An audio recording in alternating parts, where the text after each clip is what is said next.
இதை வச்சு தான் எஸ்டிமேட் போடுறோம். இதில் யாரும் ரேட்டு ஏற்றிக்கிறது மீண்டும் அமைச்சர் சொல்றார் தவறு. நான் டெண்டர் போடுகிற பொழுது ஒப்பந்ததாரர்கள் தனக்கு வேலை கிடைக்கணும் எப்படியாவது.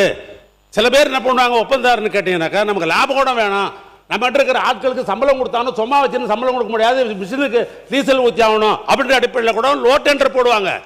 அது ஆட்சிக்கோ அமைச்சருக்கு சம்பந்தம் இல்லை. ஏன்னா இந்த ஷெட்யூல் ஆஃப் ரேட் முடிச்சுட்டோம்னா டெண்டர் போட்டுவிட்டோம்னா முடிஞ்சது. இன்னும் சொல்ல போனால் இன்னைக்கு அமைச்சர் மானிய கோரிக்கையில் இன்னைக்கு என் துறைக்கு பணம் வேணும்னு உங்ககிட்ட கேட்கிறாரு, பாஸ் பண்ணிட்டா முடிஞ்சிடுச்சு அந்த வேலை. இல்ல இல்ல அப்படி கிடையாது. அதிகாரிகள் எந்த திட்டம் திட்டினாலும் அமைச்சருடைய கவனத்திற்கு வராமல் திட்டம் எதையும் ரிலீஸ் பண்ண முடியாது. இது என்னுடைய நேரடி கண்காணிப்புக்கு வந்த பிறகுதான் எல்லா துறையோடைய அதிகாரிகள் சேர்ந்தாலும் ஷெட்யூல் ஆஃப் ரேட் பொதுப்பணித்துறை அமைச்சர்கிட்ட வந்து தான் ரிலீஸ் செய்யப்படும்.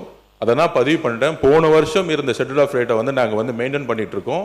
அது ஏன்னா இப்போ நாம ஒரு 7% 10% ஏற்றிட்டா இப்போ டெண்டர் விடக்கூடிய இடத்துல நாம் சொல்ற மாதிரி முன்னாடி அதிகமான வேல்யூ பண்ணி டெண்டர் விட்டதெல்லாம் இன்னைக்கு 20% 36% வரும்பொழுது இந்த ஷெட்யூல் ஆஃப் ரேட்டை கம்பேர் பண்ண ஆரம்பிச்சிருவாங்க. இன்னைக்கு இருக்க ஷெட்யூல் ஆஃப் ரேட் படி தானே அவங்களும் விடுறாங்க அப்படிங்கிறதுக்காக இதை எங்களுடைய வெள்ளை அறிக்கையில் தெளிவாக நாங்கள் பதிவு பண்ணுவோம்.